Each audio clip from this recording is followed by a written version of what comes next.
TV Media.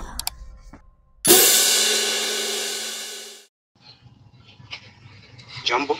Jambo sana. Kwa majina? Naitwa Mwavita Zabloni. Mtoto wa nani? Mtoto wa hayati Zabloni. Baba yako aliwahi kufanya kazi gani?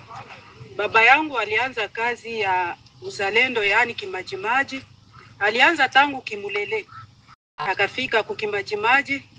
Haji akaingia mu gouvernement ya Kongo. Baada ya pale akafariki. Wewe una miaka ngapi? 45. Kwa nini hukutaka kubaki na mume wako nyumbani unakuja katika kazi hii?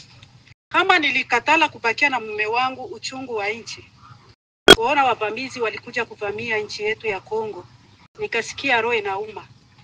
Ikabidi nikuye nipiganie nchi yetu ya Kongo na udongo wetu wa Kongo. Kwa hiyo umetaka kuendeleza kazi ya baba? Ndio, nataka niendeleshe kazi ya baba. Sasa wewe kabisa utaweza kuzuia M23? Mimi pamoja na wazalendo wengine wa kike na wa kiume tutaungana mkono na tutakimbiza M23 kwa jina la Mungu.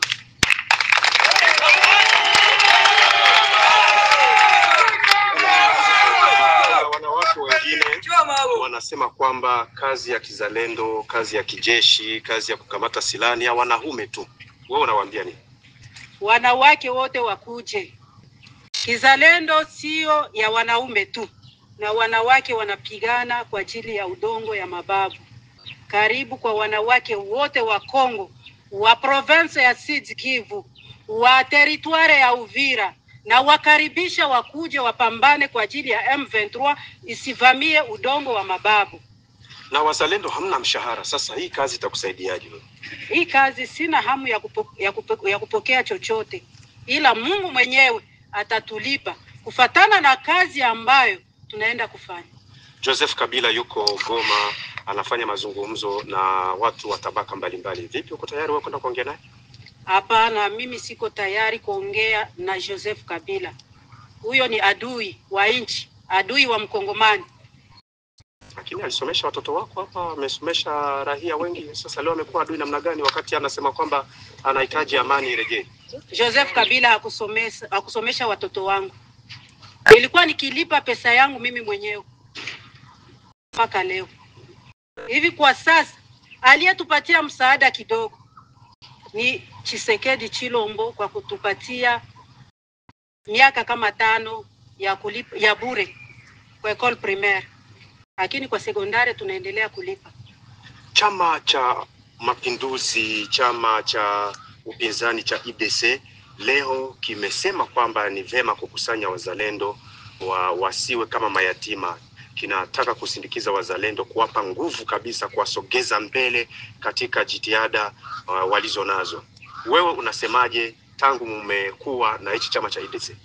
IDC naona itaendelea kutulea vizuri. Ijapo hakuja kuwa lolote, lakini umoja ni nguvu.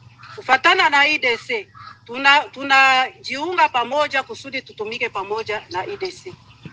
Wewe Mama Zabloni ukaamua tu kushika silaha. Mbona wanasema kwamba kuna mazungumzo kati ya serikali ya Kongo na M23?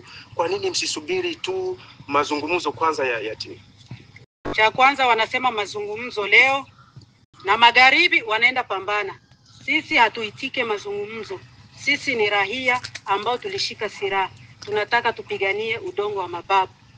Ili kazi yenu iende vizuri, tofauti tuna chama cha IDC, kwa wakongomani, kwa waafrika wanaokufuata muda huu, maana kwa sasa unasikika dunia nzima, unawaeleza nini? Ningetaka msaidiwe nini na nini hasa?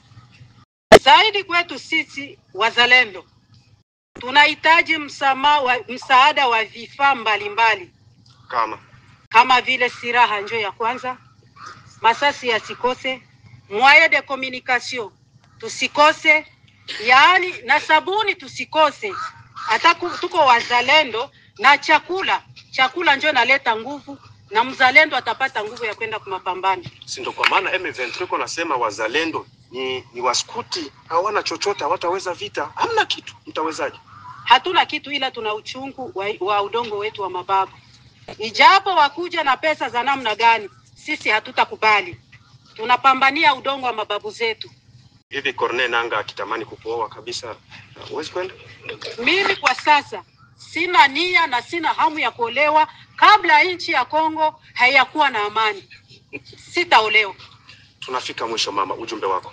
Ujumbe wangu na utuma kwa wakongomani wote, wenye kuwa nje ya nchi na wenye kuwa ndani ya nchi. Wazalendo wote, tuungane mkono, tupiganishe adui kusudi akimbie. Tunakushukuru kwa muda wako. Asante baba.